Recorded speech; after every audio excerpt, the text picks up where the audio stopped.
توقيع كتاب إبراهيم العريس كان من فعاليات المهمة واللي اهتموا إنها تبقى موجودة في المكتبة الرئيسية في مدينة مالمو، والكتاب ده من الإصدارات المهمة للدورة ال 13 واللي هنتابع مع حضراتكم فعالياتها.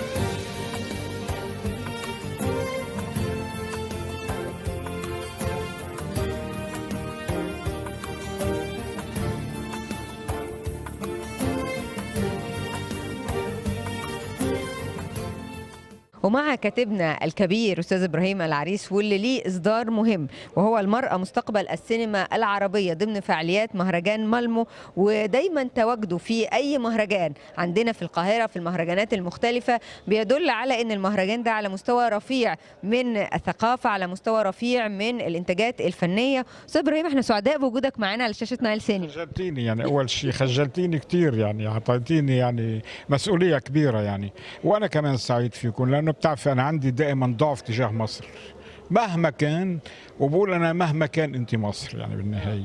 واحنا بالمصري بنقول القلوب عند بعضها، واحنا بنحب حضرتك بشكل كبير ورأيك بيهمنا لأن رأيك السينمائي بنشوفه متعمق وبيحاول ان هو يعمل بحث ميداني لمواقف كتير سينمائية وتاريخ سينمائي وأكتر من كتاب مهم موجود في المكتبات المصرية الحقيقة لأي باحث في السينما المصرية. هنا بنتكلم عن المرأة، اشمعنى اخترت التوبيك ده يا أستاذ إبراهيم لعرض هذا الكتاب؟ يمكن السبب الأول طريف، إنه أنا أبو بنات. ده أبو البنات ده بيبقى حظه سعيد. وأنا أؤمن إنه المرأة العربية هي أكثر جدية من الرجل العربي بكل شيء، وهي الحاكمة الفعلية بالبيت. أنا بديها تحكم كمان زي ما بتحكم بيتها وتنظمه وتحكم عالمنا كله وتحكم الشؤون الثقافية، لأنه كل مرة بيكون في امرأة في موقع مسؤولية بتكون الشركة أفضل أو الدولة أو المؤسسة. فأنا دائما أؤمن بالنساء، ثم بمراقبتي لتاريخ السينما العربية لاحظت أنه دائما النساء يحققن أفلاما أقل سوءا بكثير من الأفلام التي يحققها الرجال، لأن المرأة دائما بمجتمعنا المتخلف بحاجة لأن تبرهن أنها جيدة. الرجل ليس بهذه الحاجة، لأنه يقبل أو لا يقبل بالنسبة له ما هو شغال.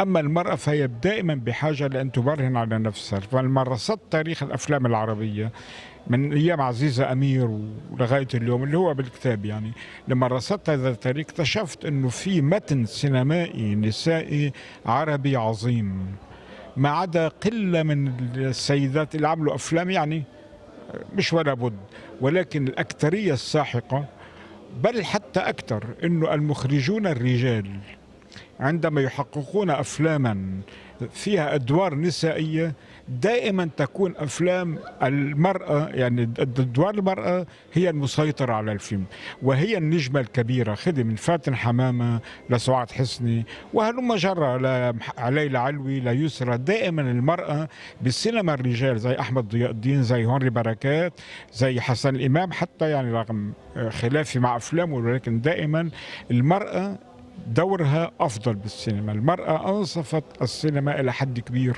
المرأة دائما قادرة أن تضع نفحة نسائية وإنسانية في أي عمل بتقوم فيه، حتى لو عملت عمل سخيف تعبت هذا. فأنا هذا الشيء اللي حبيت حيي بنهاية مساري الطويل يعني بالنقد يعني الخط البياني للمرأة المخرجة هل في صعود ولا هبوط ولا تذبذب في دول زي مصر، لبنان، تونس؟ في صعود في كل مكان، وهذا الكتاب هو بيتأرخ لهذا الصعود. كيف بدأنا بمنتجة وظلمت وبكت آخر أيامها عزيزة أمير، وكيف وصلنا اليوم إلى سينمائية زي نادين لبكي زي هالة خليل بيفرضوا شروطها، أو زي كاملة أبو ذكر بيفرضوا شروطهم، او زي السينمائيات الفلسطينيات العظيمات اليوم من مي مصري لان ماري جاسر لنجوى نجار، او التونسيات اليوم بتونس السينما النسائيه تواكب. وللمناسبه اليوم بلغتني صديقه ناقده تونسيه كبيره اللي هي باحثه مش باحثه انه اليوم اصدرت كتاب عن السينما المراه التونسيه اليوم، بعثت لها الصوره ففرحت كثير يعني، لانه انا بحب المراه تنجح، لانه بناتي نجحوا ونجحوا بدون فضلي أنا. يعني هاجرت فيهم على فرنسا بلد يحضن المواهب، فلو اخترقتم بلبنان كانوا صاروا ربات بيوت ونقطع السطر، كويس ربة البيت، لكن هم صاروا مديرات واساتذه جامعات وكذا، لانه بس بجهودهم الخاصه. لم يطلبن مني اي جهد بحياتهم بناتي. اليوم صاروا مكونين عائلات وموظفين، فأنا بحب هذه التجارب تعم ويفهم الناس إنه في رجل بيقف مع المرأة، مش بينطر نجاح المرأة ليفخد فيه مثل ما بيعملوا الرجال عادة. عرفت كيف؟ فهذا حبيت، أنا حبيت هذه، وهي تحية مني للمرأة.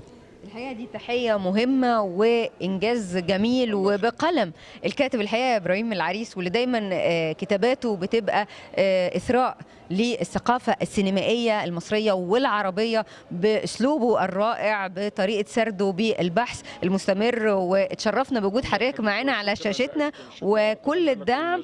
واحنا سمعنا خبر كده قلت ان دي هتكون اخر الانتاجات، لا احنا عايزين انتاجات وانتاجات وانتاجات، عايزين نشوف دايما كتابات حضرتك. بس حتى يقولوا لي مش عاوزينه اخر. لا واحنا كمان هنقول لك مش عاوزين.